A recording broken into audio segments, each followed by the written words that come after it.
અભય થઈને નિષ્પક્ષતાથી નિરપેક્ષ રીતે વાસ્તવિકતાનો અરીસો રૂપી સચોટ માહિતી લાવતો સત્યની સાથે અભય ટાઈમ્સ। દાદરા ખાતે પરણાવેલી દીકરી આપઘાત ન કર્યું હોય અને તેની સાસરિયાઓ દ્વારા હત્યા અથવા તો માનસિક ટોર્ચર કરી આપઘાત કરવા મજબૂર કરાયા હોવાના આક્ષેપ સાથે પોલીસ કમિશનરને આવેદનપત્ર આપી રજૂઆત કરાઈ હતી। સુરત પોલીસ કમિશનર કચેરીએ પહોંચેલા વિવેક કાતરિયા સહિતનાઓએ આપેલા આવેદનપત્રમાં જણાવ્યું હતું કે ગોડાદરા ખાતે રહેતા સંજય હડિયા સાથે તેમની બહેનના લગ્ન થયા હતા। જો કે તેણે થોડા દિવસ અગાઉ આપઘાત કરી લીધો હતો, પરંતુ પિયર પક્ષને સાસરિયાઓ દ્વારા પરિણીતાની હત્યા કરી હોવાની અથવા તો માનસિક ટોર્ચર કરી આપઘાત કરવા મજબૂર કરી હોવાના આક્ષેપો કરાયા છે। જ્યારે ગોડાદરા પોલીસ પણ તેઓની વાત સાંભળવા માંગતી ન હોય, જેને લઈ ન્યાયની માંગ સાથે પરિવારજનો પોલીસ કમિશનર કચેરીએ પહોંચ્યા હતા। સાંભળો શું કહી રહ્યા છે આપઘાત કરનાર પરિણીતાના પ્રિયજનો। હું અમારી દીકરીની ભાભી છું। મારું નામ તેજલ કાતરિયા છે, બરાબર। અમારી જે દીકરી હતી એમને લગ્નને 4 વર્ષ થયા હતા।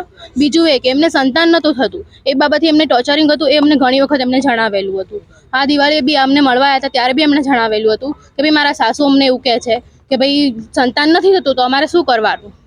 એટલા માટે એમને જો હવે એવું કહે છે કે ભાઈ એમણે આપઘાત કરેલું છે, પણ એ આપઘાતની અમને છે ને શંકા લાગે છે કે એમને આપઘાત નથી કરેલું। એની માટેથી 3-4 વખત અમે અહીંયા આવ્યા છીએ કે ભાઈ અમે FIR લખાવો એમ, પણ એની માટેથી પોલીસ બી અમને સપોર્ટ નથી કરી રહી। એની માટે અમે આશા રાખીએ છીએ સરકાર પાસે કે અમને અમારી દીકરીને ન્યાય જોઈએ છે, બીજું કંઈ જ નહીં। હું બિપિન કાતરિયા, હું છોકરીના અંકલ છું। આ છોકરીના પિતાજી છે, આ છોકરીના ભાઈ છે।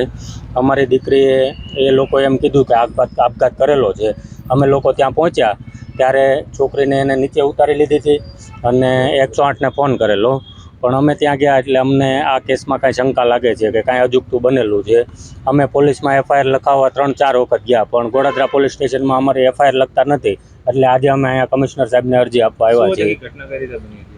હવે અમને તો કાંઈ ખ્યાલ નથી ત્યાં શું બન્યું હોય એ, પણ છોકરીએ આપઘાત કરેલો એવો ત્યાંથી ફોન આવેલો એટલે અમે ત્યાં ગયા તો એ લોકોએ છોકરીને નીચે ઉતારી અને બેડ પર સુવડાવી દીધી હતી।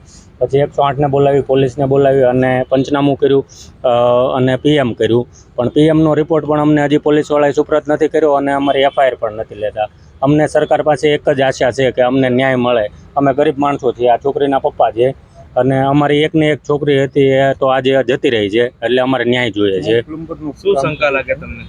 અમને ત્યાં સાસરીમાં કોઈ પણ એ લોકોએ પ્રેશર કર્યું છે, ટોર્ચર કર્યું છે। છોકરીને એક તો સંતાન નહોતા, એટલે સંતાન બાબતે વારા ઘડીએ છોકરીને ટોર્ચર કરતા। એના ભાભીને પણ કીધેલું, એના મમ્મીને પણ કીધેલું કે છોકરા નથી થતા એટલે એ લોકો ટોર્ચર કરે છે, અને એ બાબતમાં કાંઈ પણ એ લોકોએ પ્રેશર કર્યું હશે અને સુસાઇડ કર્યું હોય કે મર્ડર કર્યું હોય એ અમને કાંઈ જાણ નથી, અને પોલીસ આની નિષ્પક્ષ તપાસ કરી અને જે હોય તે અમને સાચો રિપોર્ટ સુપ્રત કરે।